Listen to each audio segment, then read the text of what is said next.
Kumusta po kayo, mga minamahal naming tagapakinig?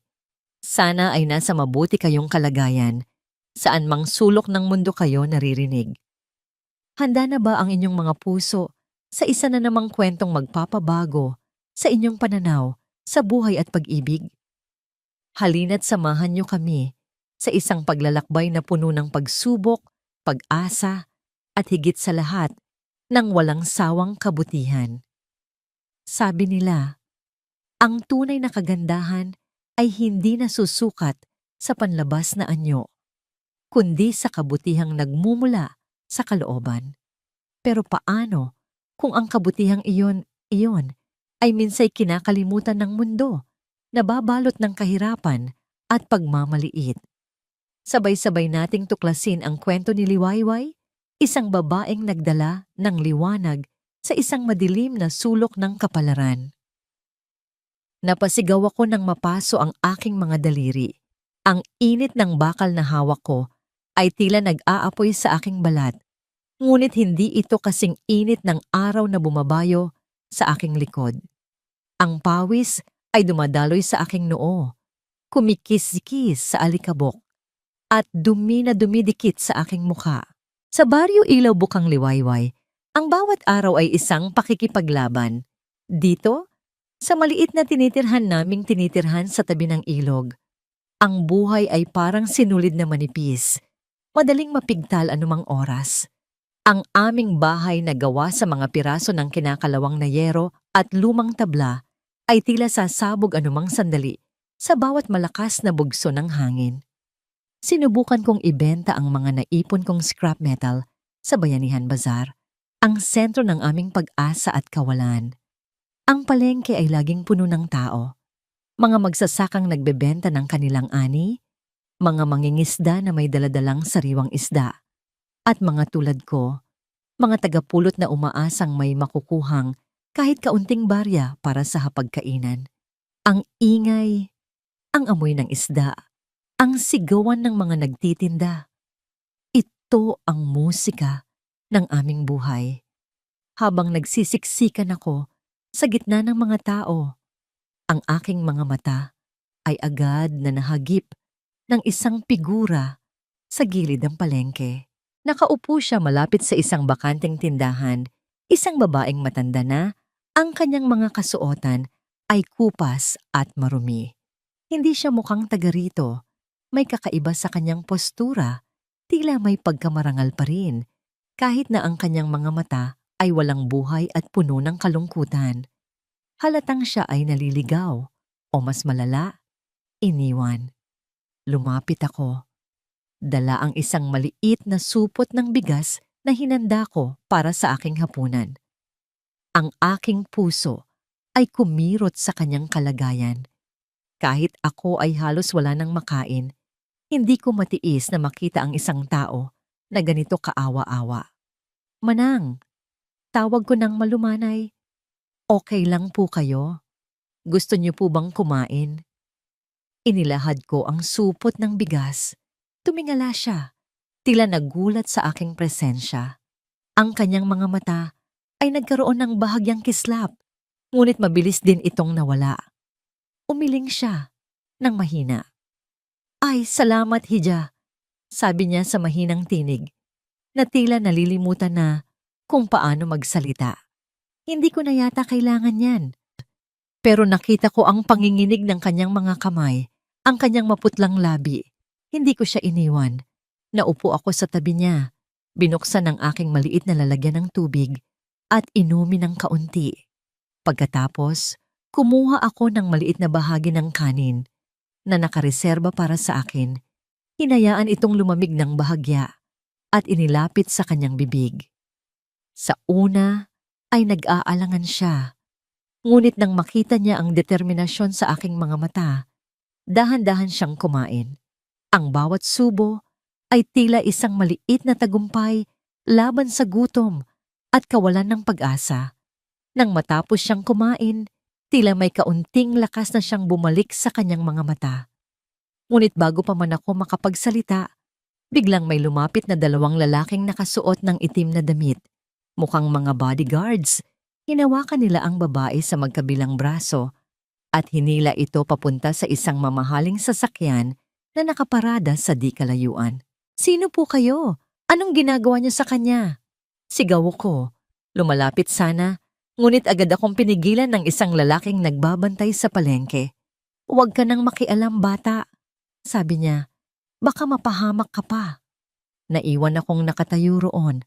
Ang puso ko'y parang pinipiga habang pinapanood ang walang kalaban-laban na matanda na kinaladkad. Isang bagay sa loob ko ang hindi pumayag.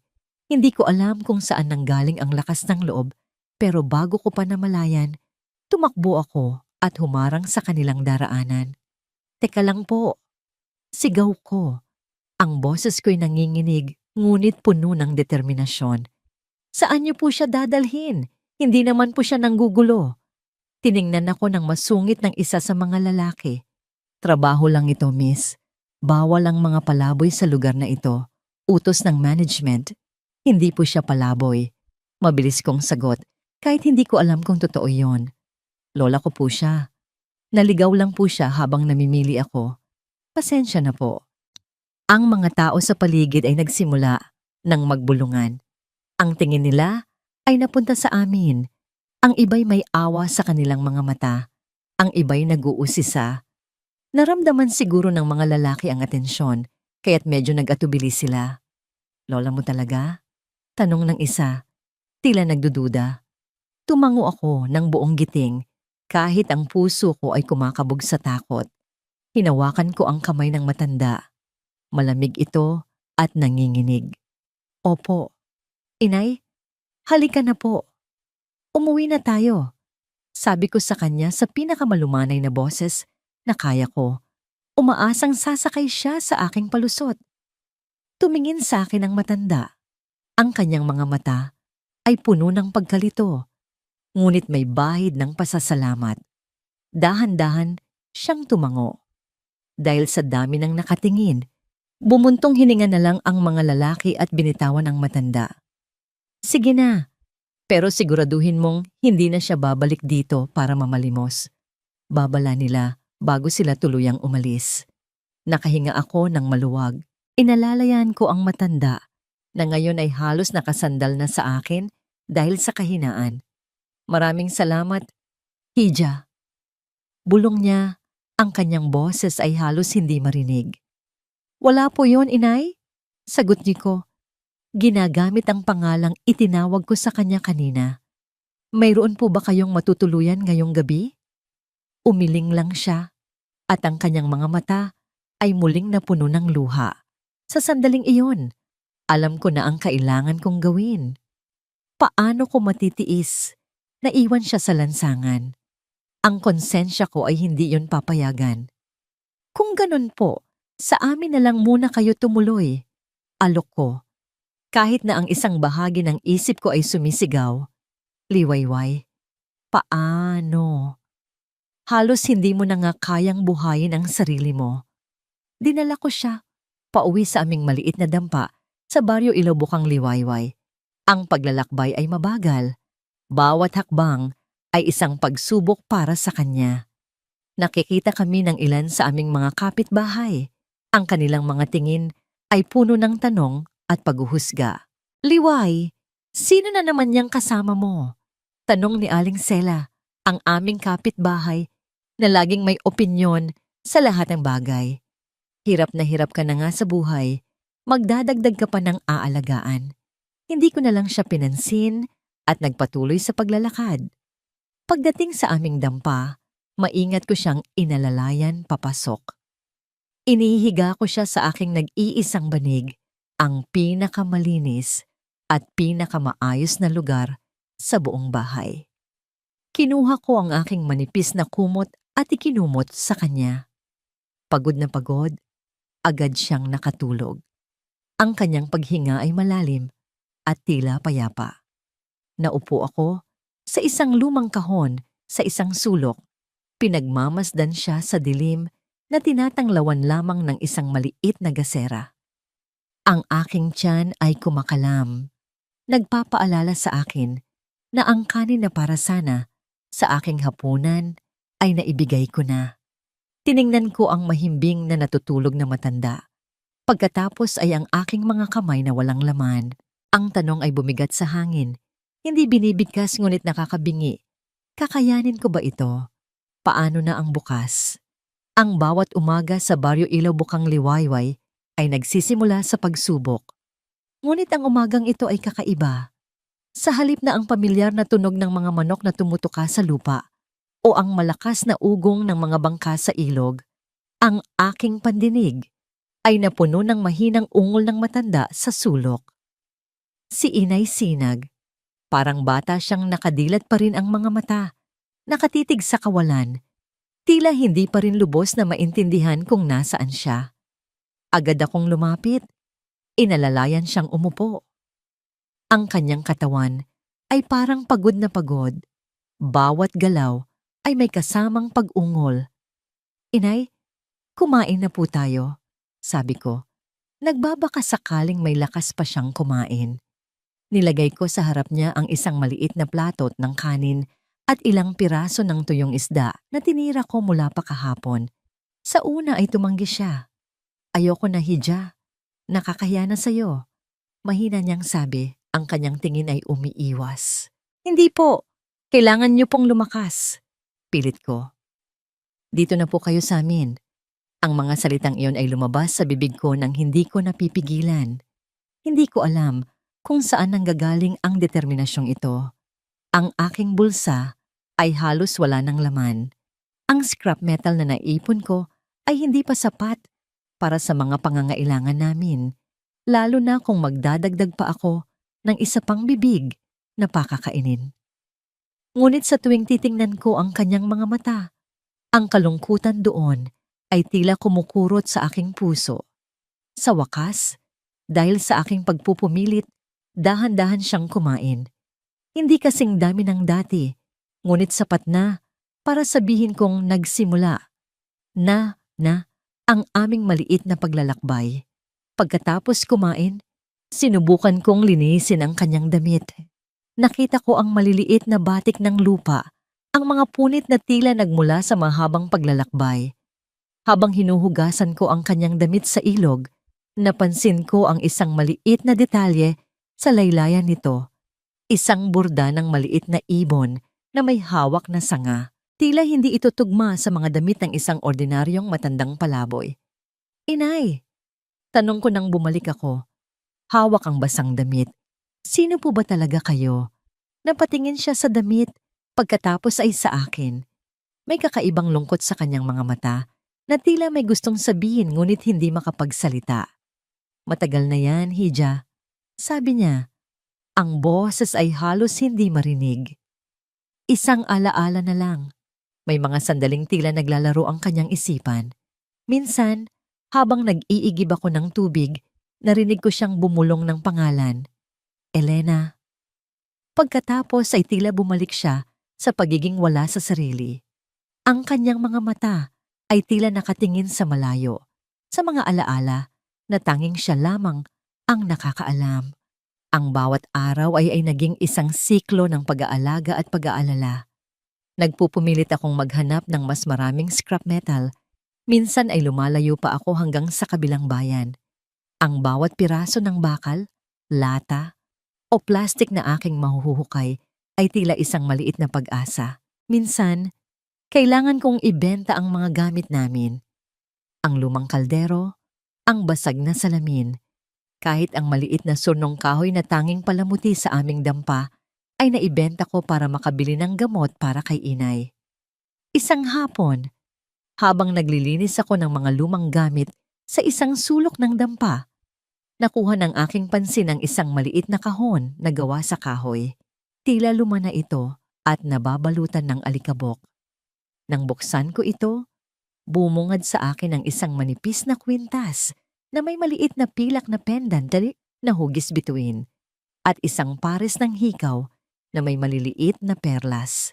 Agad kong naalala ang mga mata ni inay na minsay tila nananabik sa isang bagay na nawala. Pagkakuha ko ng mga ito, agad akong lumapit kay inay. Inay, sa inyo po ba ito? Tanong ko. inaalay ang mga gamit. Sa pagkakita niya sa mga ito, tila nagbago ang kanyang ekspresyon. Ang kanyang mga mata ay nanlaki at ang kanyang mga kamay ay nanginginig habang hinahawakan ang kwintas. May namuong luha sa kanyang mga mata. "Oh, Hija," sabi niya. Ang boses ay puno ng emosyon. "Malaking bahagi ito ng aking buhay." Ngunit bago pa man niya sabihin ang karagdagang detalye, tila biglang may na-realize siya. Mabilis niyang kinuha ang mga gamit at itinago sa ilalim ng kanyang unan. Ang kanyang mukha ay tila natatakot. "Huwag mo nang pag-usapan niyan, Hija," sabi niya. Ang kanyang tinig ay may bahid ng pagmamakaawa. Minsan, ang mga alaala ay mas mabuting manatiling nakalimutan. Hindi ko maintindihan ang kanyang pagbabago ng kilos. Bakit tila natatakot siya sa mga sarili niyang gamit? Ang pangyayaring iyon ang nagtanim ng unang butil ng pagdududa sa aking isipan. Mayroon kayang mas malalim na kwento sa likod ng pagkatao ni Inay Sinag kaysa sa inaakala ko? Ang pangamba ay nagsimulang kumapit sa aking puso, kasabay ng kakaibang pagmamahal at pag-aalala para sa matandang ito na unti-unti nang nagiging bahagi ng aking buhay. Ang pagtatago ni Inay Sinag sa mga gamit niyang iyon ay nag-iwan ng malaking katanungan sa aking isipan. Hindi ko mapigilan ang pag-iisip kung sino nga ba siya at bakit tila takot na takot siyang maalala ang kanyang nakaraan. Ang mga salitang "isang alaala na lang" ay paulit-ulit na bumabagabag sa akin. Bumili ako ng mas maraming gamot para kay Inay, gamit ang pinaghihirapan kong pera mula sa pagbebenta ng scrap metal. Kailangan kong maging malakas para sa kanya, kahit na ang aking sariling kinabukasan ay tila isang malaking kawalan. Isang hapon, habang naglilinis ako ng mga natambak na gamit ni Inay, sa isang sulok, may nahulog mula sa ilalim ng kanyang banig. Isang piraso ng tela na may kakaibang disenyo. Hindi ito ordinaryong tela. Ito'y makinis, bahagyang kumikinang, at ang mga sinulid na ginamit dito ay tila gawa sa ginto at pilak. Ang disenyo ay isang magandang kaligrapiya na tila nakasulat sa isang wikang hindi ko maintindihan, napapalibutan ng mga bulaklak na hindi ko pa nakikita sa kahit saang hardin. Napahawak ako sa tela. Ito ay mas mahalaga kaysa sa mga hikaw at kwintas na nakita ko dati. Tila ito ay bahagi ng isang mamahaling damit o marahil isang mantel na ginagamit sa mga espesyal na okasyon. Bakit ito na itatago ni Inay sa ilalim ng kanyang banig? "Inay," tawag ko ng pabulong. Lumapit sa kanya na nakaupo sa tabi ng bintana, nakatingala sa kalangitan. "Ano po itong nakita ko?" Nilingon niya ako, at nang makita ang tela sa aking kamay, ang kanyang mga mata ay nanlaki sa pagkabigla. Tila gusto niyang sabihin ang isang bagay, ngunit ang kanyang bibig ay bahagyang bumubuka lamang. Mabilis niyang inabot ang tela at sa isang iglap, itinago ito sa loob ng kanyang damit, malapit sa kanyang dibdib, na tila isang kayamanang kailangang protektahan. "Walang anuman iyan, Hija," sabi niya. Ang kanyang boses ay tila mas mahina kaysa dati. "Lumang tela lang iyan." Ngunit hindi ako naniniwala. Ang reaksyon niya ay nagsasabi ng higit pa. Ang paraan ng kanyang paghawak sa tela, ang takot sa kanyang mga mata. Malinaw na may malalim na kahulugan ang piraso ng tela na yon. Parang may isang malaking lihim na nakatago dito. Kinagabihan, hindi ako mapakali. Habang natutulog si Inay, dahan-dahan akong bumangon. Naisip ko ang mga salitang Bayanihan Bazaar, ang lugar kung saan ko siya unang nakita. Marahil, kung may itatanong ako roon, may makakaalam. Ang baryo Ilaw-Bukang Liwayway ay maliit, ngunit ang Bayanihan Bazaar ay mas malaki at maraming tao ang dumadayo doon. Dala ang kaunting tapang at pag-uusisa. Lumabas ako ng dampa. Ang hangin sa labas ay malamig, ngunit ang aking puso ay kumakabog sa kaba. Pinilit kong maglakad nang walang ingay, tinitiyak na hindi ko magigising si Inay. Nang makarating ako sa gilid ng palengke, ang mga tindahan ay sarado na. Tanging ang mga ilaw ng ilang bahay lamang ang nakikita ko. Ngunit may isang tindahan sa hindi kalayuan na tila may ilaw pa. Ito ay pag-aari ni Mang Jose, isang matandang lalaki na nagtitinda ng mga lumang libro at antik na gamit. Kilala siya sa pagkakaroon ng maraming kaalaman tungkol sa mga kakaibang bagay. Dahan-dahan akong lumapit sa kanyang tindahan. Sa pamamagitan ng bintana, nakita ko si Mang Jose na naglilinis ng kanyang mga gamit. Naglakas loob akong kumatok ng marahan. Nagulat siya nang makita ako. Liwayway, anong ginagawa mo rito mong ganito kaaga? Mang Jose, patawad po sa abala. Sabi ko, bahagyang yumukod. Mayroon lang po sana akong gustong itanong tungkol sa isang bagay. Kinuha ko ang piraso ng tela mula sa aking bulsa. Nakita ko po ito sa gamit ng matandang babae na pinatuloy ko sa aming dampa. Mukha po itong kakaiba. Alam niyo po ba kung ano ito? Tinitigan ni Mang Jose ang tela. Ang kanyang mga mata ay nanlalaki. Hinawakan niya ito nang may paggalang, pinagmasdan ang disenyo at ang mga kakaibang sulat. Ang kanyang mukha ay nagpakita ng malaking pagkamangha. Nasaan mo nakuha ito, Liwayway? Tanong niya. Ang kanyang boses ay may pagkamangha. Sa Bayanihan Bazaar po niya iyon unang nakita. Sabi ko, ngunit mukhang ayaw niyang pag-usapan. Nag-isip si Mang Jose ng malalim.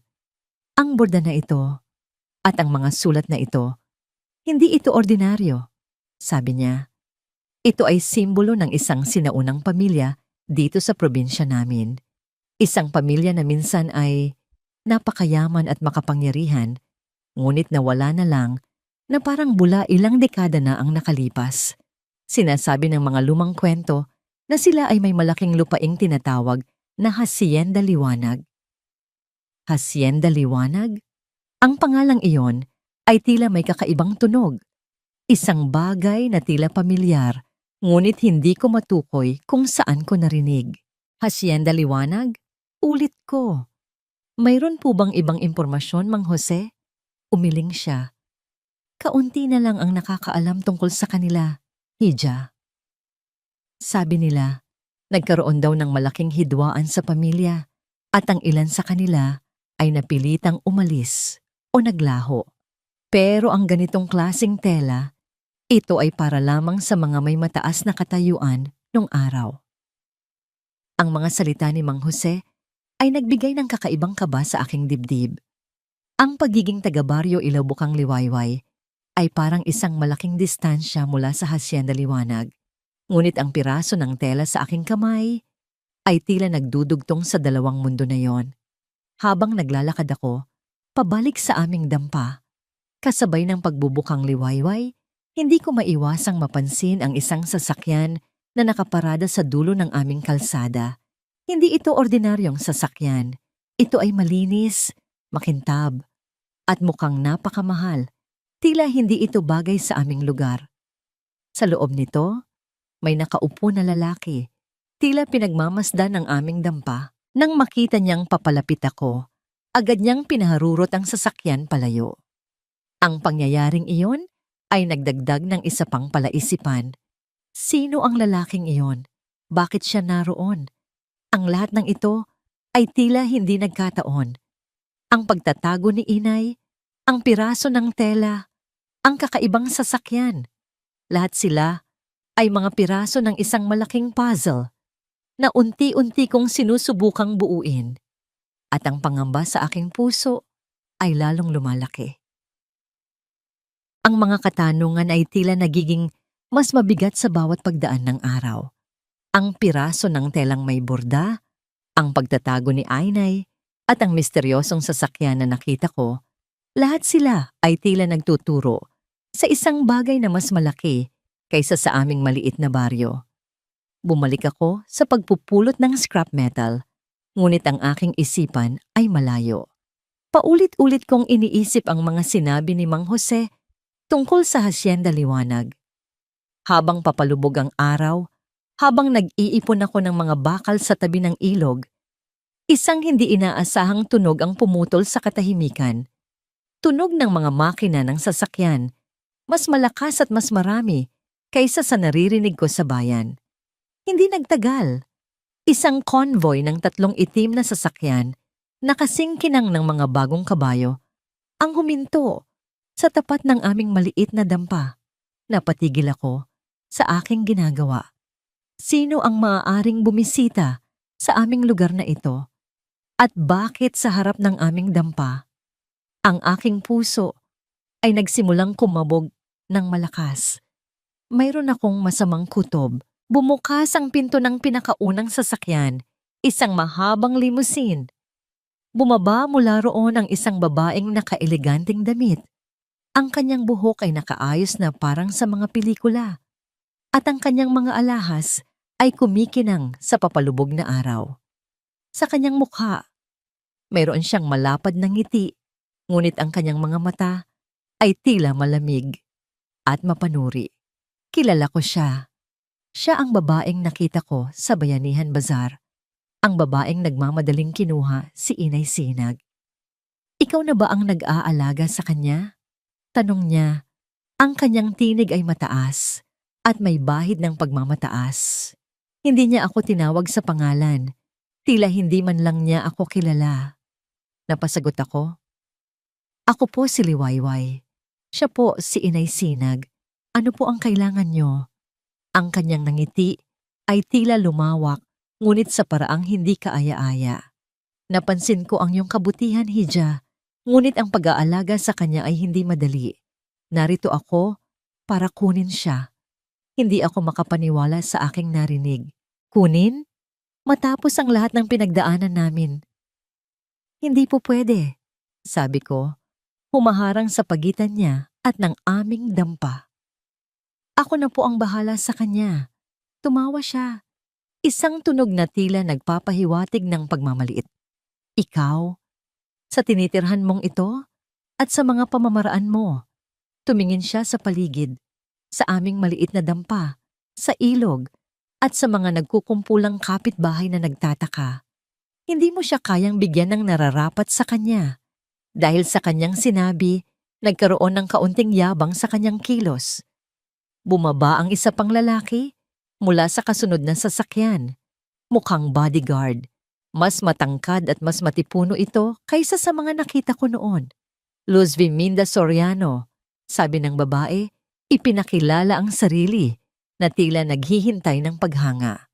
Ako ang kanyang tita at narito ako para dalhin siya pauwi sa kanyang tamang tahanan. Tita? Ngayon ko lang narinig ang pangalang iyon, pero ang tingin niya kay Inay Sinag ay hindi tila ng isang mapagmahal na kamag-anak. Tinitigan niya si Inay, na ngayon ay nakadungaw sa labas ng bintana. Ang kanyang mukha ay puno ng takot. Inay, sabi ko, lumapit sa kanya. Sino po siya? Napapikit si Inay at tila may pilit siyang inaalala. Hindi ko siya kilala. Bulong niya. Ngunit ang kanyang mga kamay ay nanginginig. Nagulat ang babaeng si Luz Viminda. Hindi mo ako kilala, Elena. Ako si Luz Viminda, ang kapatid ng yung yumao ng asawa. Ang kanyang tinig ay tumaas at ang kanyang nangiti ay nawala. Napalitan ng pagkayamot. Nakita ko ang pag-aalangan sa mga mata ni Inay. Tila may bahagi ng kanyang alaala na nagsisimulang bumalik, ngunit ang takot ay nanaig. Iyan ang sinasabi ko, sabi ni Luz Viminda. Tumingin sa bodyguard.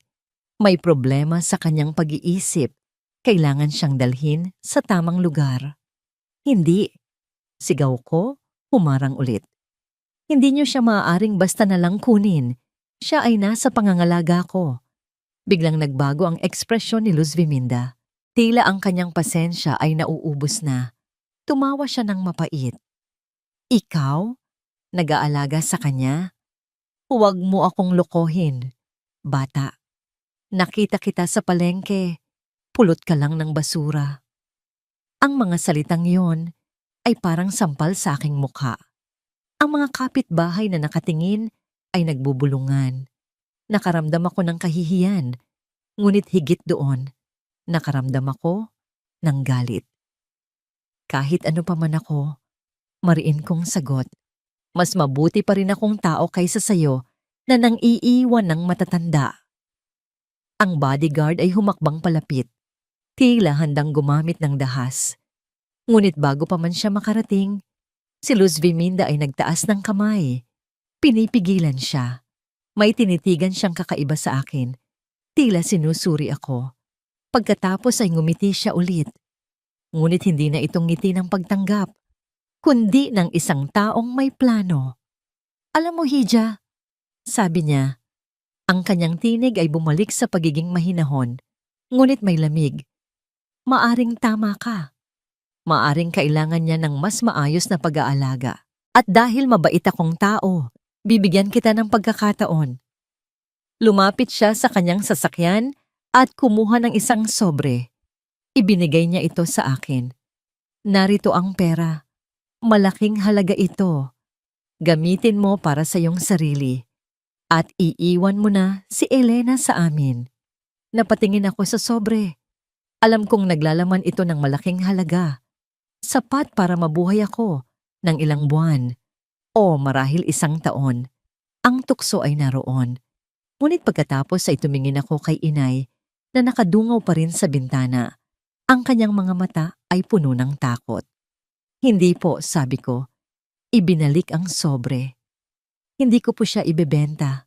Hindi ko po siya iiwan. Napanganga si Luz Viminda sa aking pagtanggi. Ang kanyang mukha ay nagpakita ng hindi paniniwala. Pagkatapos ay ng matinding galit. Talaga?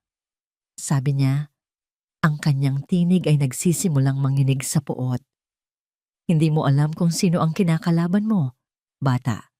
Babayaran mo ang pagsuway na ito. Tumingin siya sa kanyang bodyguard. Kunin niyo siya at dalhin niyo si Elena sa akin, agad-agad. Muli akong kinabahan, ngunit hindi ako umatras. Sa aking tabi, narinig ko ang mahinang tinig ni inay. Liwayway, huwag. Sa isang iglap, ang dalawang bodyguard ay humakbang papalapit sa akin. Naramdaman ko ang pagkabigla ng aking katawan, ang takot na bumalot sa aking dibdib. Ang aking maliit na mundo na nagsisimula nang magkaroon ng kaunting liwanag ay tila biglang nilamon ng isang malaking dilim. Ang mga kamay na humawak sa akin ay matigas at hindi nagpapalampas. Naramdaman ko ang pagtulak, ang pagkawala ng aking balanse. Sa aking huling sandali ng pagkamulat, nakita ko ang mukha ni Inay Sinag, puno ng takot at kawalan ng pag-asa. Habang siya ay sa pilitang inilalabas ng pinto at isinasakay sa malamig na limousine, narinig ko ang kanyang mahinang sigaw. Liwayway! Ngunit hindi ko siya napuntahan. Naramdaman ko ang lupang tumama sa aking likod. Ang alikabok at dumi ay dumikit sa aking damit at balat. Nang lumingon ako, nakita ko si Luz Viminda na nakangisi, tila nasisiyahan sa kanyang tagumpay. Ang bodyguard ay nakatayo sa kanyang tabi. Ang ekspresyon ay walang emosyon. Bumalik sila sa sasakyan at sa isang iglap, ang mga makintab na sasakyan ay umalis. Iniwan akong mag-isa sa gitna ng kalsada, kasama ang mga nagbubulungang kapitbahay. Ang aking mundo ay biglang nagbago. Ang maliit na pag-asa na nagsimulang sumibol sa aking puso ay biglang pinatay. Naramdaman ko ang pagkabigo, ang kawalan ng katarungan, at ang matinding kalungkutan. Umiiyak ako, hindi dahil sa sakit ng aking katawan, kundi dahil sa sakit sa aking puso. Si Inay, nawala na naman siya. At sa pagkakataong ito, alam kong mas mahirap na siyang mabawi. Pinagmasdan ko ang alikabok na lumilipad sa direksyon kung saan umalis ang mga sasakyan. Ang aking mga kamay ay nakakuyom. Ang aking mga ngipin ay nagkakalagkit sa galit. Paano sila nagawa iyon? Paano nila nagawang sirain ang isang maliit na kapayapaan na nagsisimula ng mabuo? Habang nakaupo ako roon, ang aking isipan ay naguguluhan. Kailangan kong gumawa ng isang bagay. Hindi ko maaaring hayaan na lang ito. Ngunit ano? Ako ay isang simpleng tagapulot ng basura. Sila ay may mga mamahaling sasakyan at mga bodyguard. Ano ang magagawa ko laban sa kanila? Sa gitna ng aking pagkalugmok, napansin ko ang isang anino na papalapit. Isang lalaki. Hindi siya tulad ng mga bodyguard ni Luz Viminda. Siya ay nakasuot ng simpleng damit, ngunit may kakaibang presensya. Ang kanyang mukha ay nakatitig sa akin na may bakas ng pag-aalala at pagkakakilala. Dahan-dahan siyang lumapit. Okay ka lang ba? Tanong niya. Ang kanyang tinig ay mahinahon, ngunit may lalim. Tiningnan ko siya. Hindi ko siya kilala. Hindi siya taga rito sa Baryo Ilaw Bukang Liwayway.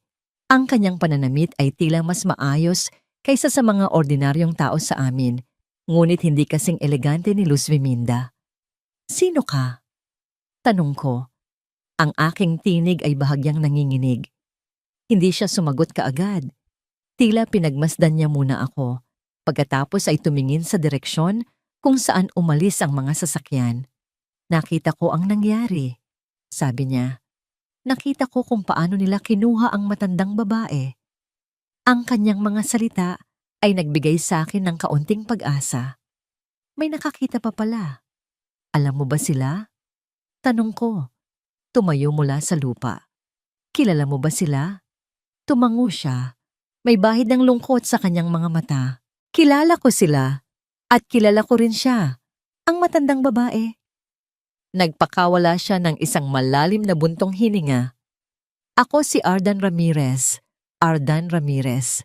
Ang pangalang yon ay tila may kakaibang tunog. Hindi ko pa ito narinig, ngunit ang pinakanakapukaw sa aking pansin ay ang susunod niyang ginawa.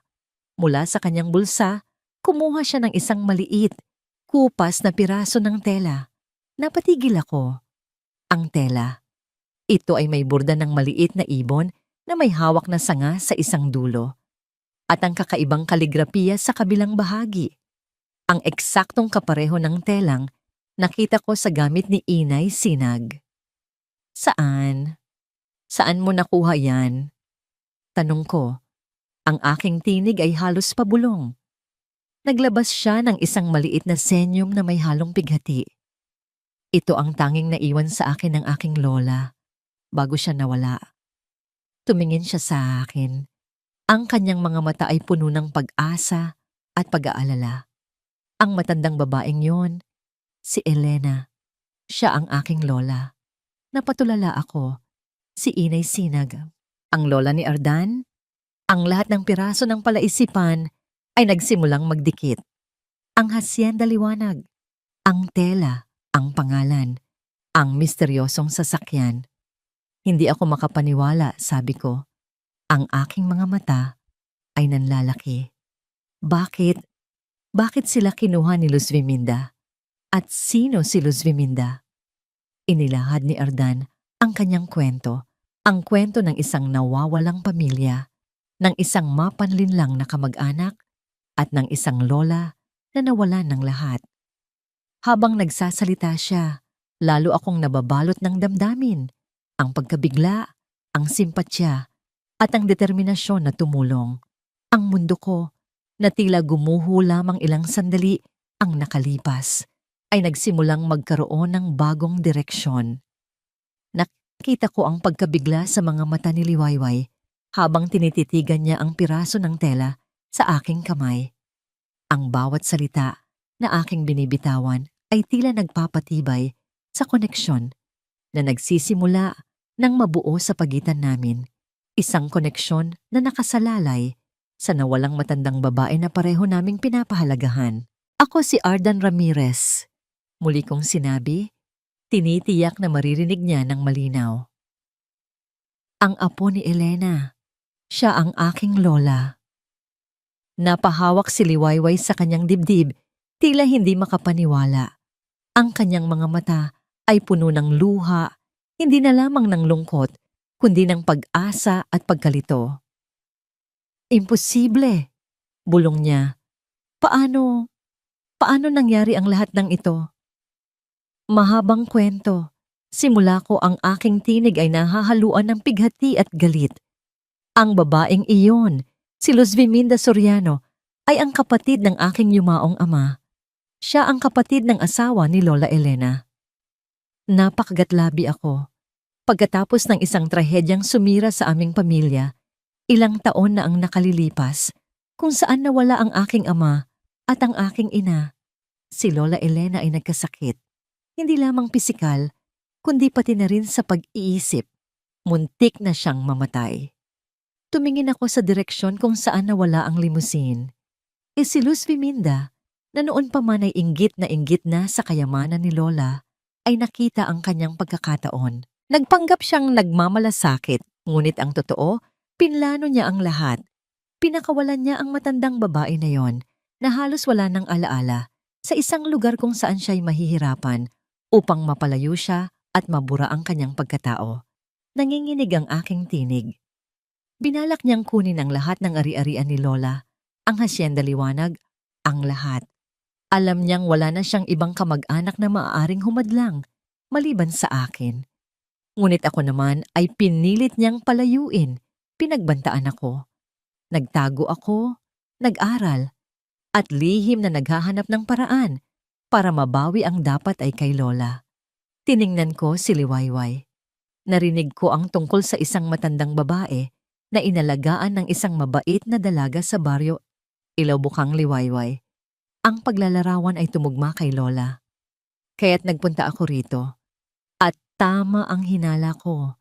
Ikaw ang nagligtas sa kanya, Liwayway. At ang pirasong ito, sabay taas ng tela, ang pinakamahalagang alaala na naiwan sa akin ng aking Lola bago siya tuluyang naglaho sa aking paningin. Nilapit ko ang tela kay Liwayway. Ang burda na ito, ang mga sulat na ito ang simbolo ng aming pamilya, ang Ramirez, at ang aking ama, ang panganay na anak ni Lola, ay may ganitong disenyo rin sa kanyang damit noong bata pa siya. Napatingin ako sa kanya.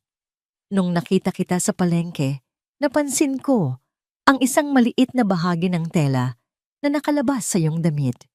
Dito nagsimula ang lahat ng paghihinala ko. Naiyak si Liwayway. Ang kanyang mga kamay ay nanginginig habang hinahawakan niya ang tela. Hindi ko alam na ganito pala kalaki ang kwento. Bulong niya. Akala ko siya ay isang ordinaryong matandang palaboy lamang. Malayo sa katotohanan. Sabi ko, siya si Elena Ramirez, isang babaeng may malakas na kalooban, ngunit ngayon ay biktima ng kasakiman. Sumulyap ako sa limusin na papalayo at hindi ko hahayaang magtagumpay si Luz Viminda. Tumingin ako kay Liwayway. Ang aking mga mata ay puno ng determinasyon. Liwayway, hindi ko kaya itong gawin mag-isa. Kailangan ko ng tulong mo. Ikaw ang unang nakakilala sa kanya matapos siyang mawala. Ikaw ang nag-alaga sa kanya. Sigurado akong may mga bagay na naalala siya dahil sa'yo. Napatitig sa akin si Liwayway. Nakita ko ang pagdududa sa kanyang mga mata, ngunit pati na rin ang pag-usbong ng tapang. Ang karanasan niya sa pagharap kay Luz Viminda ay nagbigay sa kanya ng lakas na hindi niya akalain na mayroon siya. Ano po ang gagawin natin? Tanong niya. Ang kanyang tinig ay may bagong tibay. Ngumiti ako, isang ngiting puno ng pag-asa. Magtutulungan tayo. Ibabalik natin si Lola Elena sa kanyang tahanan. Ibabalik natin ang dapat na sa kanya. At pananagutin natin si Luz Viminda sa lahat ng kanyang ginawa. Inabot ko ang kanyang kamay. Ang tela ay nasa pagitan namin. Isang simbolo ng aming pinagsamahan at ng aming misyon. Hindi ka na mag-isa, Liwayway. Nandito ako. Sa sandaling iyon, sa gitna ng alikabok at kawalan, isang bagong samahan ang nabuo. Isang samahan na hindi lamang para sa paghihiganti, kundi para sa katarungan, para sa pagmamahal sa isang nawalang ina at lola, at para sa pagpapatunay na ang kabutihan, kahit sa gitna ng kahirapan, ay may kakayahang lumaban sa kasamaan. Ang mga salita ni Ardan ay parang isang malakas na alon na humampas sa aking pagkatao, nagdala ng pagkalito, galit, ngunit higit sa lahat, pag-asa. Ang pagiging tagapulot ng basura na akala ko ay siyang kahulugan ng aking buhay ay biglang nagkaroon ng bagong kulay. Ang aking pakikipag-ugnayan kay Inay Sinag na dati isang simpleng akto ng kabutihan ay naging bahagi ng isang mas malaking laban. Sige Ardan, sabi ko, ang aking tinig ay mas matatag na ngayon. Gagawin ko ang lahat para matulungan ka. Hindi ko matitiis na makita siyang nagdurusa sa kamay ni Luz Biminda. Isang ngiti ng pasasalamat ang sumilay sa mukha ni Ardan. Salamat, Liwayway.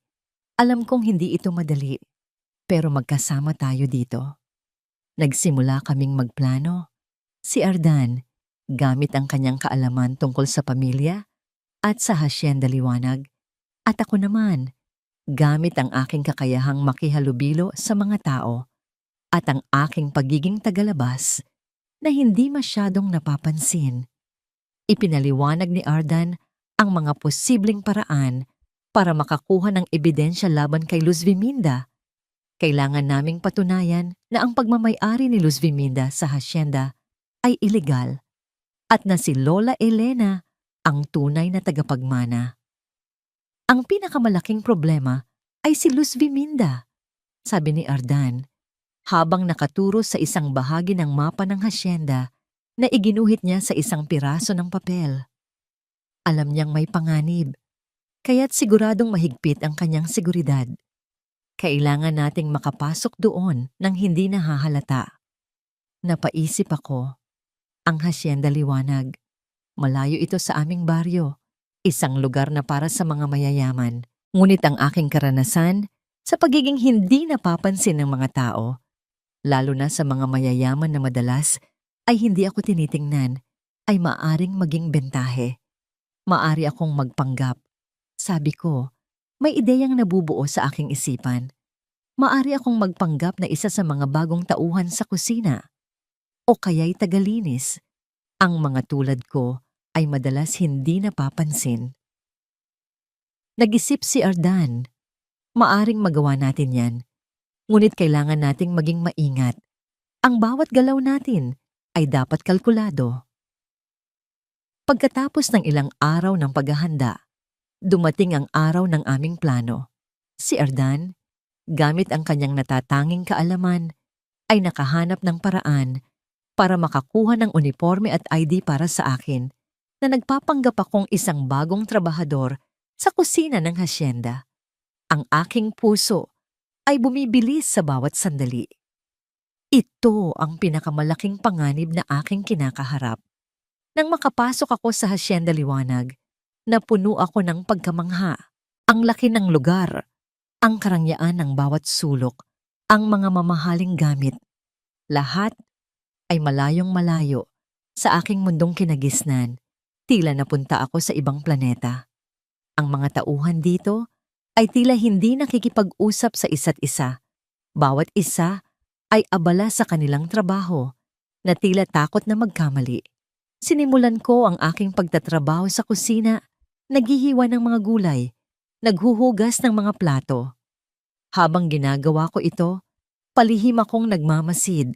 Nais kong malaman kung nasaan si Inay Sinag. Narinig ko mula kay Ardan na si Luz Biminda ay pinananatili siyang nakakulong sa isang silid, malayo sa mga mata ng iba.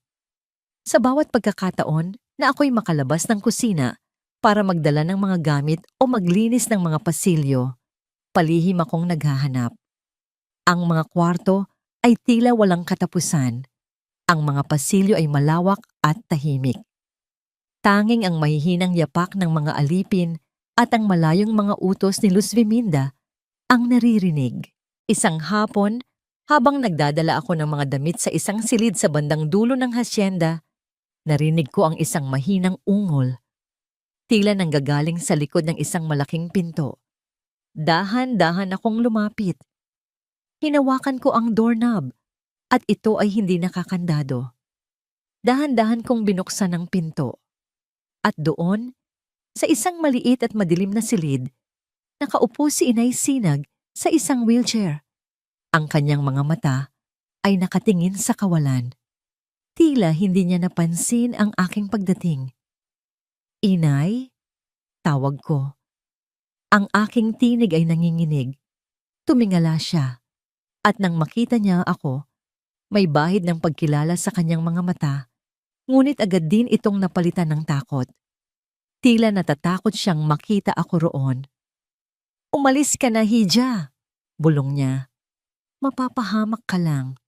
Hindi ko po kayo iiwan, Inay, sabi ko. Lumapit sa kanya. Narito ako para tulungan kayo. Habang nagsasalita ako, may naririnig akong yabag papalapit. Mabilis akong nagtago sa likod ng isang malaking aparador.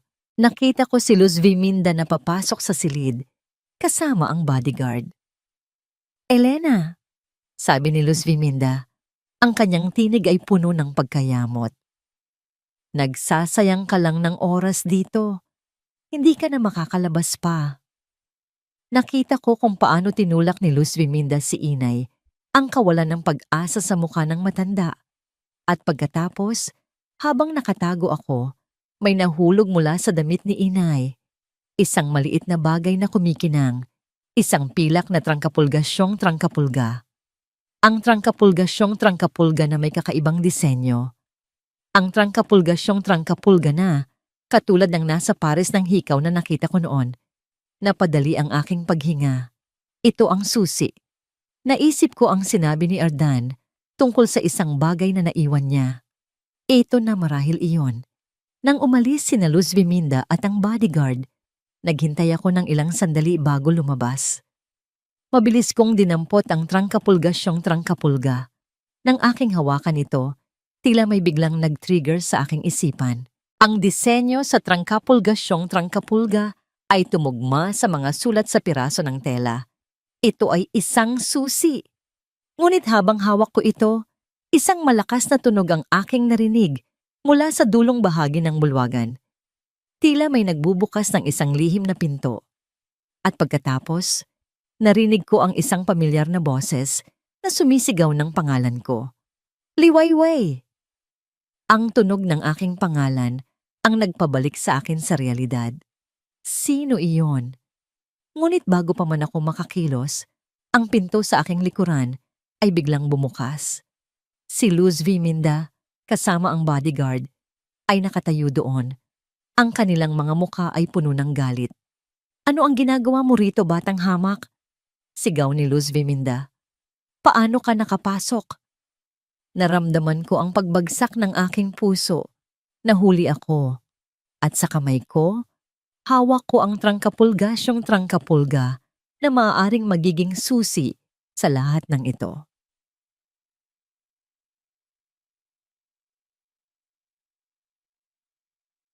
Ang pagkakahuli ni Liwayway ay isang malaking dagok sa aming plano.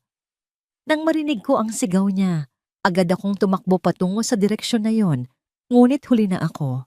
Nakita ko si Luz Viminda. Ang kanyang mukha ay puno ng galit, at si Liwayway ay na nakahawak sa isang maliit na bagay. Ang kanyang mga mata ay puno ng takot. Ano yan? Sigaw ni Luz Viminda. Itinuturo ang hawak ni Liwayway. Agad na inagaw ng bodyguard ang trangkapulgasyong trangkapulga. Tila kinilala ito ni Luz Viminda. Iyan ang susi. Naisip ko ang sinabi ni Liwayway tungkol sa lihim na pinto. Ito na ang pagkakataon. Habang nagkakagulo, mabilis akong kumilos. Kumuha ako ng isang malaking plorera at ibinato sa isang malapit na bintana. Bumagsak ito na may malakas na ingay. Ano yon? Sigaw ni Luz Viminda. Nalingunan ang pinanggalingan ng ingay. Ito ang pagkakataon ni Liwayway, ngunit hindi ito naging madali. Sa pagkabigla, natulak siya ng bodyguard. Bumagsak siya at kasabay nito, may narinig kaming sigaw mula sa hagdanan. Lumingon kaming lahat. Nakita namin si Inay Sinag na tila nagtangkang bumaba mula sa itaas ng hagdanan, ngunit sa kanyang pagmamadali, nawalan siya ng balanse. Bumagsak siya, ang kanyang katawan ay gumulong pababa sa mga baitang. Inay! Sigaw ko at kasabay noon, si Liwayway. Agad kaming tumakbo patungo sa kanya. Si Luz Viminda, sa halip na tumulong ay sumigaw, Ikaw! Ikaw ang may gawa nito. Itinuro niya si Liwayway. Sinadya mong itulak ang matanda. Hindi! Sigaw ni Liwayway, umiiyak. Hindi ko po ginawa yan. Ngunit ang mga salita niya ay hindi narinig ni Luz Viminda. Magsisinungaling ka pa. Nakita ko kung paano ka lumapit sa kanya kanina. Napakaraming kasinungalingan ang kanyang sinasabi, mga salitang walang basihan, ngunit sa gitna ng kaguluhan, tila naniniwala ang mga bodyguard. Isama niyo siya. Utos ni Luz Viminda. Ilak niyo siya sa pinakamadilim na selda dito sa hasyenda. Sinubukan kong pumigil. Hindi niyo maaaring gawin yan. Mali ang paratang niyo. Hinawakan ako ng bodyguard, ngunit hindi nila ako kayang pigilan ng lubusan. Huwag kang makialam, Ardan Ramirez, sabi ni Luz Viminda. Tila kilala na niya ako. Alam ko kung sino ka. Alam ko ang mga plano mo, ngunit hindi ka magtatagumpay. Ang kanyang mga mata ay puno ng determinasyon na durugin kami. Habang si Liwayway ay sa pilitang inilalabas, kasama ang mga luha at pagtutol, nakita ko ang mukha ni Inay Sinag. Sa kabila ng kanyang pagkakabagsak, may kakaibang kislap sa kanyang mga mata. Tila may naaalala siya. Ang kanyang mga labi ay gumalaw. Bumubulong ng isang pangalan. Lugong Luz Carve o Miranda. Ang sigaw na yon ay tila nagpatigil sa lahat. Si Luz Viminda ay natigilan. Ang kanyang mukha ay nagpakita ng takot. Tila ang pagkakabagsak na yon ang nagmulat sa kanya. Ngunit hindi ito sapat. Ang mga bodyguard ay hindi nagatubili. Hinila nila si Liwayway palayo. Ang kanyang mga sigaw ay unti-unting nawala sa malalayong pasilyo ng hasyenda. Naiwan akong nakatayo roon, nakatingin sa hagdanan kung saan nakahandusay ang aking lola at sa direksyon kung saan dinala si Liwayway.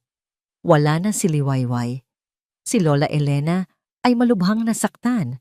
Ang hasyenda liwanag na dapat ay tahanan ni Lola ay naging kulungan. Ang mga plano namin ay tila nawasak sa isang iglap. Tila lahat ay nawala. Sa gitna ng aking kawalan ng pag-asa, napansin ko ang isa pang bagay na nahulog mula sa damit ni Inay nang siya ay bumagsak. Isang maliit na susi na may kakaibang disenyo. Tila ito ang susi na tinutukoy ni Liwayway. Ang susi na nahulog mula sa kanya kanina. Napulot ko ito. Ito ay mas maliit kaysa sa trangkapulgasyong trangkapulga. Ngunit ang disenyo ay tila tumutugma sa mga sulat sa tela ng aming pamilya. Ito ang nawawalang piraso. Ito ang maaaring magbukas ng lihim na pinto na binanggit ni Liwayway. Tumingin ako sa mga mata ni Lola Elena. Nakikita ko ang pakiusap doon. Tila sinasabi niya sa akin na huwag sumuko. Ang puso ko ay puno ng pighati, ngunit ang aking isipan ay nagsimulang magplano muli. Kahit na tila lahat ay nawala, mayroon pa akong isang huling pag-asa. Ang susi na ito at ang mga alaala ng aking ama, ang tanging magtutulak sa akin. Ang kadiliman ng hasyenda liwanag ay tila lumukob sa aking kaluluwa. Ang makita si Liwayway na inilalayo, ang pagkakabagsak ni Lola Elena, ang mga kasinungalingan ni Luz Viminda, lahat ng iyon ay parang mga suntok na nagpapabagsak sa akin. Ang plano namin ay nagkawatak-watak. Ang hasyenda, na dapat sana ay lugar ng pagbabalik ni Lola, ay naging tagpuan ng aming kabiguan. Ngunit habang nakatayo ako roon, hawak ang maliit na susi na nahulog mula kay Lola. Isang tinig ang bumulong sa aking isipan, ang tinig ng aking ama. Ardan, sabi niya noon, bago siya tuluyang nawala. Ang bawat hamon ay may solusyon. Kailangan mo lang hanapin ang tamang susi. Ang mga salitang yon ay tila bumalik sa akin ngayon. Ang susi na hawak ko, ang lihim na pinto na binanggit ni Liwayway. Ang piraso ng tela na may mga kakaibang sulat. Ang lahat ng ito ay tila nag-uugnay. Hindi ko maaring pabayaan si Liwayway. Hindi ko maaring pabayaan si Lola. Hindi ko maaring hayaan si Luz Biminda na magtagumpay. Kailangan kong kumilos. Kailangan kong bumalik sa hasyenda. Sa paglubog ng araw, habang ang hasyenda ay nababalot ng kadiliman, nagsimula akong maglakad pabalik. Gumamit ako ng ibang ruta, 100 na mas madilim at mas mapanganib, upang hindi ako mapansin. Ang aking puso ay bumibilis sa bawat hakbang, puno ng pangamba, ngunit puno rin ng determinasyon. Nang makarating ako sa likuran ng gusali, malapit sa silid kung saan nakita ni Liwayway si Lola, sinimulan kong hanapin ang anumang pahiwatig ng isang lihim na pinto. Sinuri ko ang mga dingding, ang mga lumang kabinet, ang mga nakatagong sulok. Wala akong makitang kakaiba. Napabuntong hininga ako. Baka mali ang aking hinala. Baka hindi ito ang tamang lugar. Pagkatapos ay naalala ko ang mga sulat sa tela. Ang disenyo ng susi. Tumingin ako sa paligid. Sa isa sa mga lumang pader, mayroon akong napansin na isang kakaibang pattern na tila bahagi ng disenyo ng tela, ngunit hindi ko napansin noon. Ito ay nasa isang bahagi ng pader na tila nakalimutan na. Lumapit ako. Dahan-dahan kong inilapit ang susi sa pattern. Sa aking pagkamangha, ang susi ay tila eksaktong tumutugma sa isang maliit na uka sa pattern. Dahan-dahan, inikot ko ang susi. Isang mahinang tunog ang narinig ko. Isang mekanismo ang gumana sa loob ng pader. Dahan-dahan, isang bahagi ng pader ang umurong na nagbubunyag ng isang madilim na lagusan sa likod nito. Napakagatlabi ako. Ito na nga, ang lihim na pinto. Pumasok ako sa lagusan, dala ang aking maliit na flashlight. Ang hangin sa loob ay malamig at maalinsangan, na tila matagal nang hindi nabubuksan. Ang lagusan ay humahantong sa isang maliit na silid, na tila isang lumang imbakan. Sa gitna ng silid, may isang mesa na puno ng mga lumang dokumento at isang malaking baul. Dahan-dahan kong binuksan ang baul. Sa loob nito, natagpuan ko ang mga papeles na tila mga lumang titulo ng lupa, mga sertipiko ng pagmamay-ari, at isang lumang diyaryo. Binuksan ko ang diyaryo. Ang sulat ay tila pamilyar. Ang sulat ng aking lolo, ang ama ni Lola Elena. Ito ang kanyang talaarawan. At sa bawat pahina, naroon ang katotohanan. Ang diyaryo ay naglalaman ng lahat. Ang tunay na pagmamay-ari ng Hacienda Liwanag, ang mga transaksyon na ginawa ng aking lolo, at ang mga plano niya para sa kinabukasan ng pamilya. Ngunit higit sa lahat, naroon ang mga detalye tungkol sa paglikha ng isang lihim na testamentong legal na nagsasaad na ang lahat ng ari-arian ay mapupunta kay Lola Elena at pagkatapos sa kanyang mga tagapagmana. Mayroon ding mga ebidensya na nagpapakita kung paano ginawa ni Luz Biminda ang mga pekeng dokumento matapos ang pagkawala ng aking ama upang maangkin ang lahat. Naramdaman ko ang panginginig ng aking mga kamay habang binabasa ko ang mga ito. Ito na ang kailangan namin. Ito ang mga ebidensya na magpapabagsak kay Luz Biminda. Ngunit hindi lang iyon ang aking natagpuan. Sa ilalim ng mga dokumento, may isa pang maliit na kahon. Nang buksan ko ito, nakita ko ang isang lumang litrato. Ito ay larawan ng aking lolo, Lola Elena, ang aking ama, at ang aking ina. Lahat sila ay masaya. Nakangiti sa harap ng Hacienda Liwanag noong ito'y bago pa lamang. Sa likod ng litrato, may sulat mula sa aking ama. Para sa aking anak Ardan, nakasulat doon. Kung mababasa mo ito, ibig sabihin ay wala na ako. Ngunit huwag kang matakot. Nasa iyo ang lakas ng ating pamilya.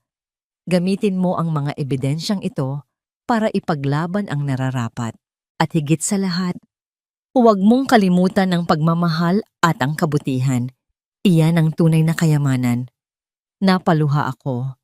Ang mga salita ng aking ama ay nagbigay sa akin ng lakas na hindi ko akalain na meron ako. Ang paghahanap ng mga dokumentong ito ay hindi lamang tungkol sa pagbawi ng ari-arian. Ito ay tungkol sa pagbibigay pugay sa aking pamilya, sa pagpapanumbalik ng kanilang pangalan at karangalan. Maingat kong kinuha ang lahat ng dokumento at ang litrato. Kailangan kong makalabas dito nang hindi nahahalata. Ngunit habang papalabas ako ng lagusan, may narinig akong yapak. Sino ka? Isang tinig ang narinig ko. Nakita ko ang anino ng isang tao na papalapit sa pasukan ng lagusan. Si Luz Viminda. Naramdaman ko ang biglang paglamig ng aking katawan. Nahuli ako. Ngunit sa pagkakataong ito, hindi na ako natatakot. Hawak ko ang katotohanan at handa na akong harapin ang kahit anong mangyari. Ang mga araw sa kulungan ay tila baga walang katapusan. Ang bawat sandali ay puno ng pag-aalala para kay Inay Sinag at sa aking sarili. Ngunit sa gitna ng kadiliman, may maliit na sinag ng pag-asa na dumating sa anyo ng mga lihim na mensahe mula kay Ardan. Sa pamamagitan ng isang matapang na jailer na tila naaawa sa aking sitwasyon, nakarating sa akin ang mga balita tungkol sa kanyang paghahanap ng katotohanan. At ngayon, narito na ako sa labas. Ang paglabas ko mula sa kulungan ay hindi dahil sa awa, kundi dahil sa pagdating ni Ardan na may dalang mga ebidensya. Nang makita ko siya, ang kanyang mukha ay puno ng pagod, ngunit mayroon ding determinasyon na hindi ko pa nakikita noon. Liwayway, sabi niya. Ang kanyang tinig ay may halong pagod at tagumpay. Narito na ang lahat. Nakuha ko ang mga dokumento, ang tunay na diwa at mga papeles mula sa lihim na silid ni Lolo. Inabot niya sa akin ang isang makapal na folder. Habang binubuklat ko ito, nakita ko ang mga kopya ng mga lumang titulo, ang testamentong legal, at ang mga ebidensya ng pandaraya ni Luz Viminda. Ang mga sulat ng aking ama na kasama sa mga dokumento ay nagbigay sa akin ng karagdagang lakas. Sila ang magpapatunay ng lahat, sabi ni Ardan. Ngayon, kailangan nating harapin si Luz Viminda. Mayroon kaming nakaplanong pagpupulong ng pamilya bukas para sa pagtalakay ng mga ari-arian. Ito ang perpektong pagkakataon. Tumango ako. Ang takot ay naroon pa rin, ngunit hindi na ito ang nangingibabaw. Napalitan na ito ng tapang at ng pagnanais na makamit ang katarungan. Tiningnan ko si Ardan at sa kanyang mga mata, nakita ko ang parehong determinasyon. Kailangan nating maging handa, sabi ko. Si Luz Viminda ay hindi basta-basta susuko. Alam ko, sagot ni Ardan. Ngunit sa pagkakataong ito, hindi niya tayo magagawang lokohin. Mayroon na tayong katotohanan sa ating panig. Pagkatapos ng aming pag-uusap, naghiwalay kami. Si Ardan ay pupunta para siguraduhing makahanda ang lahat ng kinakailangang tao. Ang abogado ng pamilya, ang mga saksi, at ang mga dokumento. Ako naman, kahit na wala akong direktang kinalaman sa mga transaksyon ng hasyenda, ay kailangan kong maging handa sa emosyonal na bahagi. Kailangan kong maging matatag para kay Inay Sinag. Sinubukan kong bisitahin si Inay Sinag sa kanyang silid. Sa kabila ng kanyang pagkakabagsak, tila unti-unti siyang gumagaling. Ang kanyang mga mata ay mas malinaw na ngayon at mayroon ng bakas ng alaala. Nang makita niya ako, isang mahinang ngiti ang sumilay sa kanyang mga labi. Liwayway! Bulong niya. Anak! Niyakap ko siya ng mahigpit. Ang aking mga luha ay tumulo sa kanyang balikat. Inay, malapit na po. Malapit na nating mabawi ang lahat. Tumingin siya sa akin. Ang kanyang mga mata ay puno ng pag-asa at pagmamahal. Nakikita ko ang liwanag, Hija. Salamat sa iyo. Ang mga salitang yon ay nagbigay sa akin ng lakas. Alam kong hindi ito magiging madali, ngunit hindi na ako natatakot. Kasama ko si Ardan at kasama ko si Inay. At higit sa lahat, hawak ko ang katotohanan. Kinabukasan, habang papalapit ang oras ng pagpupulong, nakaramdam ako ng kakaibang kaba. Ang hasyenda liwanag ay tila mas tahimik kaysa dati, ngunit ang katahimikang ito ay tila puno ng tensyon. Nagkita kami ni Ardan sa isang tagong lugar sa hardin. "Handa ka na ba?" tanong niya. Tumango ako. Masanda na ako kaysa dati. Pinangunahan kami ni Ardan patungo sa malaking bulwagan kung saan gaganapin ang pagpupulong. Nang makita ko ang mga tao sa loob, ang abogado, ang mga miyembro ng pamilya na hindi ko kilala, at si Luz Viminda na nakaupo sa pinakapuno ng mesa na may ngisi ng tagumpay, bumilis muli ang tibok ng aking puso. Si Luz Viminda ay nakatingin sa akin. Ang kanyang mga mata ay puno ng pagkamangha at pagdududa kung bakit ako naroon. Tila hindi niya inaasahan ang aking presensya. "Sino ang nagdala sa iyo rito, batang hamak?" tanong niya. Ang kanyang tinig ay puno ng paghamak. "Naisip mo bang makialam ka sa mga bagay na hindi mo dapat?" Ngumiti ako, isang ngiti na hindi puno ng takot, kundi ng kumpiyansa. "Hindi po ako makialam, Ginang Soriano. Ako po ay naririto para sa katotohanan." Nagkatinginan kami ni Ardan. Huminga siya ng malalim. Ang kanyang unang hakbang ay nagsimula na. Sa harap ng lahat, binuklat niya ang folder na naglalaman ng mga dokumento. "Buong karangalan po," simula ni Ardan. Ang kanyang tinig ay malinaw at matatag. "Narito po ako ngayon upang ilahad ang mga ebidensyang magpapatunay kung sino ang tunay na nagmamay-ari ng Hacienda Liwanag at kung paano ito inagaw sa tamang tagapagmana." Ang katahimikan sa bulwagan ay biglang naging mabigat. Ang bawat isa ay nakatutok kay Ardan. At sa gitna ng lahat ng ito, nakita ko ang pagbabago sa mukha ni Luz Viminda. Mula sa pagiging kampante, naging pagkabigla, pagkatapos ay galit, at sa huli, takot. Ang kanyang maskara ng pagiging marangal ay nagsimulang mabiyak. Ang mga salita ni Ardan ay pumailan lang sa malaking bulwagan. Bawat isa ay puno ng bigat ng katotohanan. Itinaas niya ang mga lumang dokumento, ang testamentong legal, at ang mga kopya ng mga pekeng titulo na ginawa ni Luz Viminda. Ang bawat pahina ay isang patunay, isang tinik na unti-unting bumabaon sa pagkatao ni Luz Viminda. "Ito po ang orihinal na testamento ni Don Alejandro Ramirez," sabi ni Ardan. Ang kanyang tinig ay hindi nanginginig. "Nilikha ito bago pa man ang anumang trahedya sa pamilya.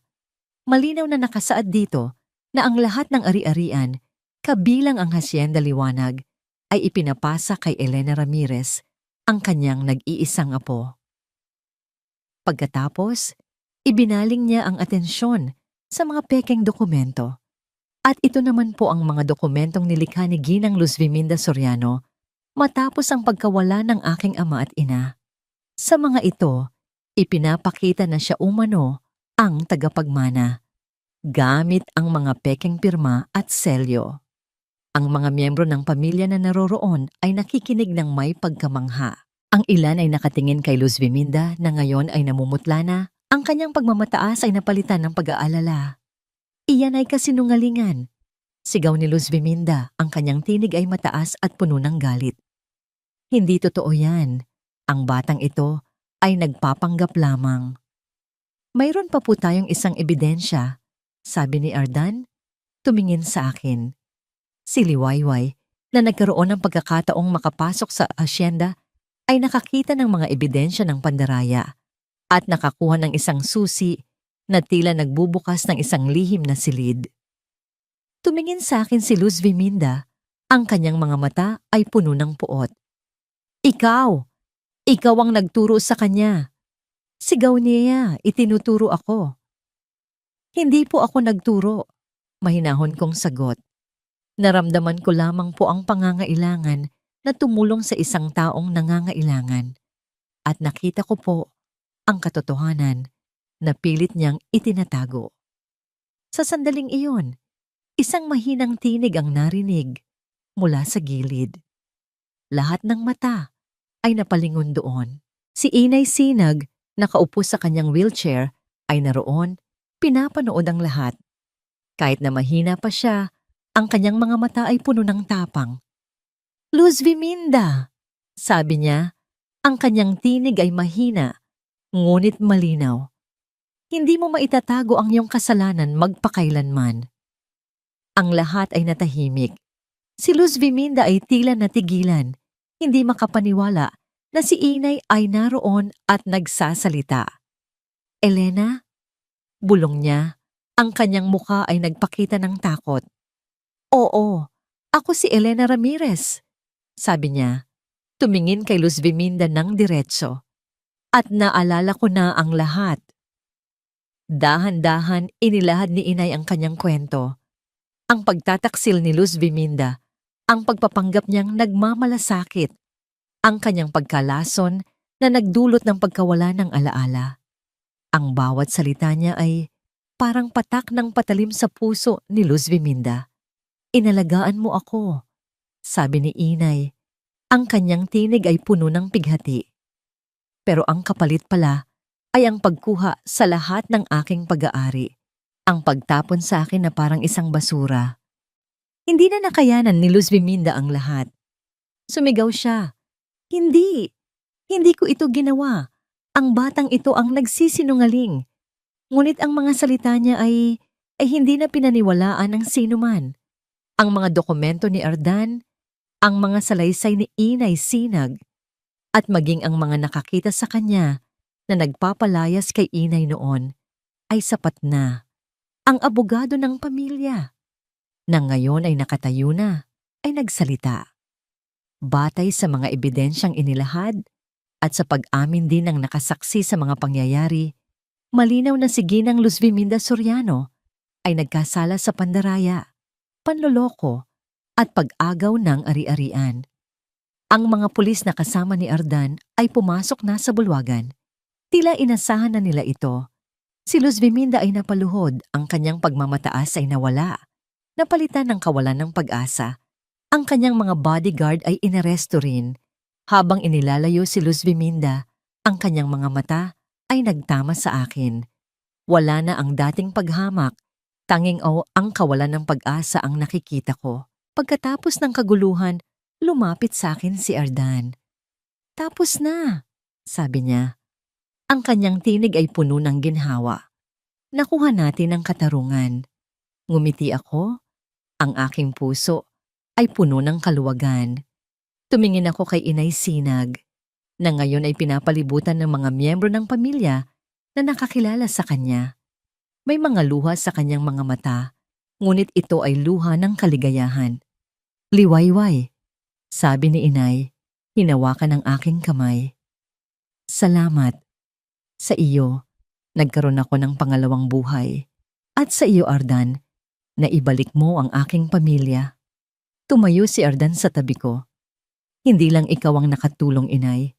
Si Liwayway ang naging lakas niya. Sa sandaling iyon, sa gitna ng nagbabalik na liwanag ng Hacienda Liwanag, naramdaman ko ang init. Ang init ng pagkilala, ang init ng katarungan, at ang init ng pagmamahal. Ang aking pagiging tagapulot ng basura ay hindi nakahulugan ng aking pagkatao, kundi isang paalala na ang kabutihan ay laging may kakayahang manalo. Ang mga araw na lumipas matapos ang paglilitis ay tila isang panaginip. Ang Hacienda Liwanag, na dati simbolo ng kasakiman at pagdurusa, ay unti-unting nagbago. Ang mga dating madidilim na pasilyo ay napalitan ng liwanag. Ang mga malamig na dingding ay tila mas mainit na ngayon. Ang lahat ng ito ay dahil sa pagbabalik ni Lola Elena at sa pagdating ni Ardan na siyang nagpapanumbalik ng katarungan. Hindi na ako ang tagapulot ng basura na naninirahan sa tabi ng ilog. Hindi na ako si Liwayway na walang direksyon at pag-asa. Sa tulong ni Ardan at sa suporta ni Lola Elena, nabuksan ko ang aking sariling maliit na tindahan sa bayan. Hindi ito kasing laki ng hasyenda, ngunit ito ay akin. Ito ang aking pangarap na natupad, ang bunga ng aking pagpupunyagi at kabutihan. Ang tindahan ay puno ng mga bagay na aking nakalap mula sa aking dating buhay, mga antigong gamit, mga pinagtagpi-tagping tela, mga kakaibang bato. Lahat ay binigyan ko ng bagong buhay, tulad ng ginawa ni Ardan at Lola Elena sa akin. Madalas akong dinadalaw ni Lola Elena sa aking tindahan. Sumasakay siya sa kanyang wheelchair o minsan ay may kasama na siyang bagong assistant na in-hire ni Ardan. Ang kanyang mga mata ay puno na ng buhay at ang kanyang mga kwento tungkol sa nakaraan ay hindi na puno ng takot, kundi ng karunungan at pagmamahal. Madalas siyang tumitingin sa mga gamit ko at ngumingiti na tila nakikita niya ang kanyang dating sarili sa aking determinasyon. Liwayway, sabi niya isang araw, habang pinagmamasdan niya ang isang lumang sasakyang dekuryente na aking inayos. Nakikita ko ang aking sarili sa'yo noon. Ang pagnanais na magsimula muli, na magbigay ng bagong kahulugan sa mga bagay na tila wala ng halaga. Hindi ko po yun magagawa kung hindi dahil sa inyo, Inay. Sagot ko, hawak ang kanyang kamay. At kay Ardan. Si Ardan, ang lalaking unang nagpakita sa akin ng pag-asa nung akala ko ay katapusan na ng lahat. Siya ang naging sandigan ko, ang aking kasama sa paglaban. At ngayon, siya ang aking minamahal. Ang aming pagmamahalan ay nagsimula sa isang trahedya, ngunit lumago ito sa pagtitiwala, paggalang, at pag-unawa. Madalas kaming magkasama ni Ardan. Minsan, naglalakad kami sa dalampasigan, kung saan ang dating nagtatago si Ardan at nagmamasid. Ang simoy ng hangin ay tila nagdadala ng mga bulong ng nakaraan, ngunit ngayon, ito ay may kasamang pangako ng kinabukasan. Alam mo, Liwayway, sabi niya isang hapon, habang pinagmamasdan namin ang paglubog ng araw. Nung una kitang nakita, akala ko isa ka lang sa mga ordinaryong tao na nabubuhay sa hirap. Pero nagkamali ako. Nakita ko sa iyo ang lakas na hindi kayang bilhin ng kahit anong yaman. Tumingin ako sa kanya, ang aking puso ay puno ng pagmamahal. At ikaw naman, Ardan, nagpakita ka sa akin na kahit sa gitna ng kadiliman, may liwanag pa ring mahahanap. Hinawakan niya ang aking mga kamay. Halika na, may ipapakita ako sa iyo. Dinala niya ako pabalik sa Hacienda Liwanag. Ngunit hindi sa malaking bulwagan, kundi sa isang bahagi ng hardin na tila matagal nang napabayaan. Kasama namin si Inay, na nakangiti at puno ng pag-asa. Ito ang simula ng bago nating buhay, sabi ni Ardan, habang tinatanggal niya ang mga damo at mga tuyong dahon mula sa isang maliit na bahay kubo sa gitna ng hardin. Dito, gagawin natin itong isang lugar kung saan ang lahat ay makakaramdam ng pagmamahal at pag-asa, tulad ng ginawa mo para kay Lola. Sa mga sumunod na linggo, nagtulungan kami, si Ardan, si Inay, ako, at maging ang ilang mga dating tauhan ng hasyenda na bumalik dahil sa katarungan na ayusin ang lugar. Ginawa naming isang maliit na sentro ng komunidad. May mga bata na naglalaro, mga matatanda na nagbabahagi ng kwento, at mga kabataan na natututo ng mga bagong kasanayan. Ang dating abandonadong kubo ay naging simbolo ng pagbabagong buhay, isang lugar kung saan ang kabutihan ay nagbubunga. Ang Hacienda Liwanag ay hindi na lamang isang simbolo ng nakaraan, kundi isang tahanan para sa marami. Si Inay Sinag ay natagpuan ang kanyang kapayapaan, ligtas sa piling ni Ardan at ng kanyang bagong pamilya. Si Ardan ay naging isang responsableng pinuno na ginagamit ang kanyang yaman para sa ikabubuti ng lahat. At ako si Liwayway, hindi na ang tagapulot ng basura, kundi isang babaeng natuto ng halaga ng sarili, natagpuan ang tunay na pagmamahal, at natutong magbigay ng liwanag sa mundo. Kahit na ito ay nagsisimula lamang sa isang maliit na tindahan at isang kubo sa gitna ng hardin. Isang gabi, habang nakaupo kami ni Ardan sa beranda ng maliit na kubo, pinagmamasdan ng mga bituin, sinabi niya, "Hindi ko akalain na ang lahat ng ito ay magsisimula sa iyo, sa iyong kabutihan." Ngumiti ako. Ang aking puso ay puno ng kapayapaan. Minsan liwayway, sabi ko, tumitingin sa kalangitan. Ang pinakamaliit na kabutihan ay siyang nagdadala ng pinakamalaking pagbabago. Ang mahalaga ay hindi tayo natakot na magbigay kahit na sa pinakamadilim na oras. Sa ilalim ng kumikinang na mga bituin, magkayakap kami ni Ardan. Hawak ang kamay ng aming minamahal na si Inay. Ang aming paglalakbay ay puno ng pagsubok. Ngunit sa huli, natagpuan namin ang aming tahanan, hindi lamang sa isang lugar, kundi sa puso ng isa't isa. Ang liwanag ng bagong umaga ay darating at alam naming handa na kami para dito. At dito nagtatapos ang kwento nina Liwayway at Ardan. Isang napakalaking karangalan po ang makapiling ninyo sa paglalakbay na ito. Sa bawat salita na aking isinulat, sa bawat emosyong aking inilahad, naroon ang pangarap na makapagbigay ng isang kwentong hindi lamang magpapakilig, magpapaiyak, o magpapaisip sa inyo, kundi higit sa lahat ay magbibigay ng pag-asa. Ang pagsulat ng kwentong ito ay naging isang personal na paglalakbay para sa akin, isang pagtuklas sa lalim ng kabutihan na kayang ibigay ng isang simpleng puso at sa kakayahan ng pag-ibig na bumuo ng mga nasirang pangarap. Nais kong magpasalamat sa inyong walang sawang pakikinig at pagtangkilik. Ang inyong presensya sa bawat episode, ang inyong mga komento at reaksyon, ang siyang nagbigay buhay sa bawat tauhan at eksena. Ang kwento ni Liwayway at Ardan ay hindi lamang aking kwento. Ito ay kwento nating lahat. Kwento ng pagbangon mula sa kahirapan, ng paghahanap ng katarungan, ng kapatawaran, at ng pag-asa na sa kabila ng lahat, mayroon pa ring liwanag na naghihintay.